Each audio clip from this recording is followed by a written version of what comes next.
Hey all, here we are again.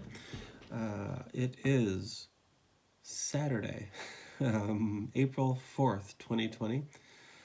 Thank you for joining me for our 19th episode. 19th. We are coming up on 3 weeks now. How are y'all doing? Everybody handling things okay? I had a interesting poem request today and a shout out, and I just wanted to mention a walk that Uma and I took this morning. We do these regardless of weather, we try to get outside in the neighborhood, just for little walks around the block every day. I found it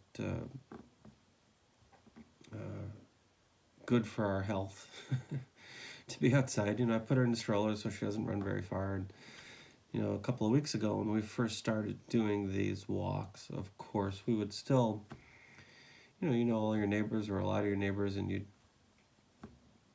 chat with each other on the other side of the sidewalk, try to keep a decent distance. But I've discovered something happening recently where, that doesn't happen anymore. Everyone is, you see somebody coming, and when you move to the other side of the street, it's become this sort of serious business of distancing, where just a walk around your block now becomes strategic.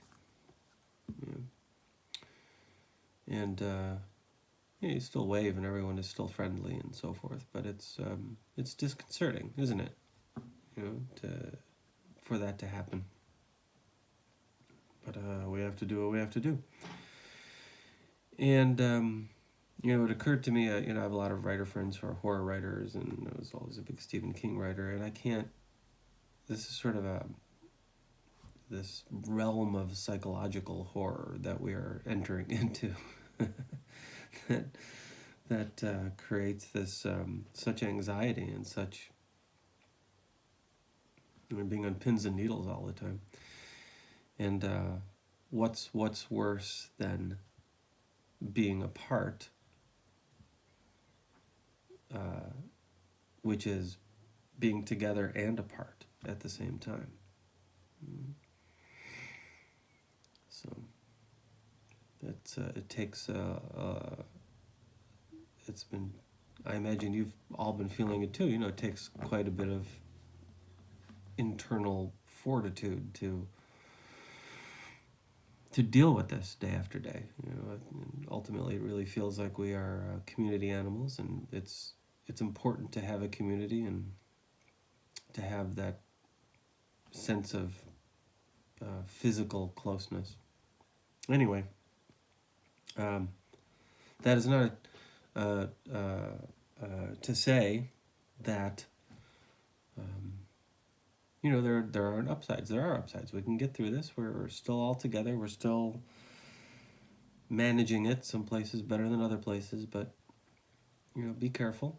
The CDC, I guess, now says that any mask is better than no mask, right? So even a bandana is still a percentage higher than nothing. So there are ways that we can look out for each other, and don't shy away from being overly cautious, regardless of what anyone says or what anyone thinks or how anyone looks at you. Be overly cautious. It's better to be that than the alternative. So my shout out today goes to the amazing Massachusetts writer Satin Russell. Yes, that is her first name. I'm sure she's asked it a million times. I was dumb enough to ask it when I first met her. She has a very interesting story. She's a great speaker. She writes what she calls suspense that sizzles. So she's a sort of a romance mystery writer. And she's very personable and is great at reading. And she became, like myself, she became a book writer later in life after some time as a financial advisor of all things.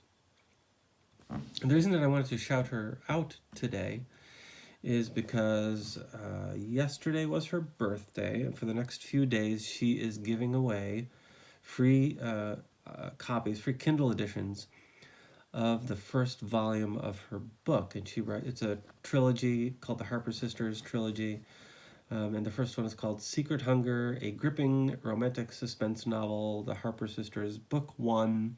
She is giving it away until tomorrow, so until the 5th. So you have another 24 hours to go to Amazon and download a copy of Satin's book, which I would encourage you all to do because she's a great writer, and we're all trying to support our local artists here. So, Satin Russell, Russell.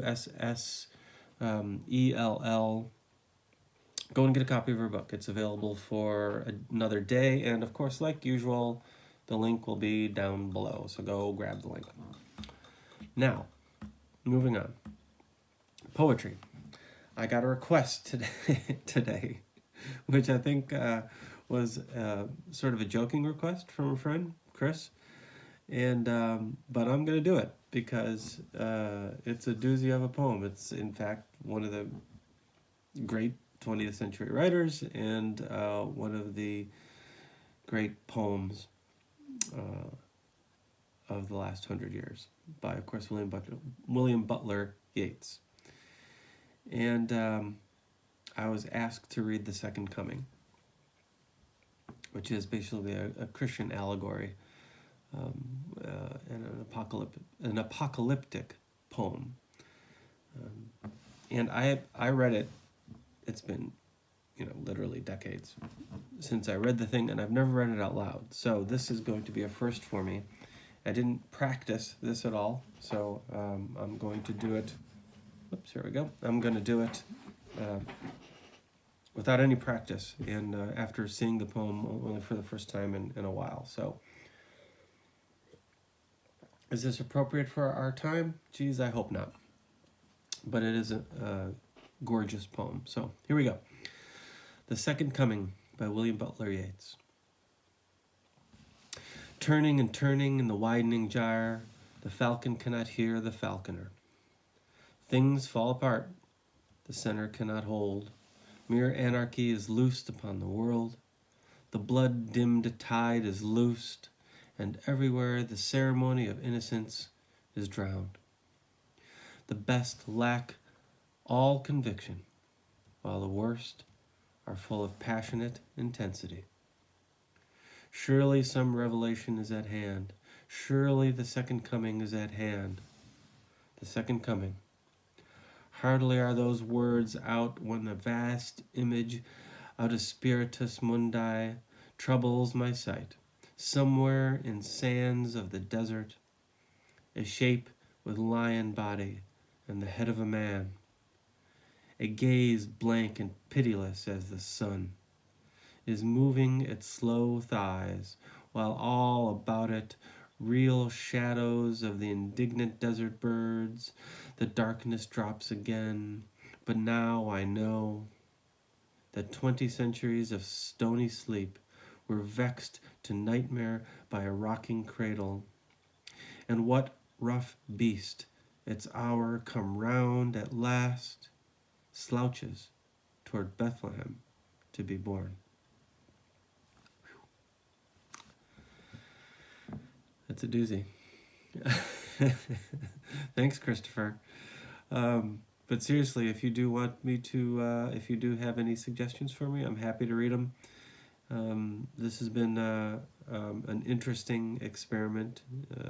It is National Poetry Month, so it's good to read poetry. Poetry informs the past and the present and the future, and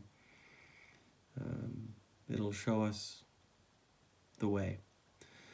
So be good, stay together, take care of each other, be kind, wash your hands, and I will see you in the morning. Take it easy, everybody.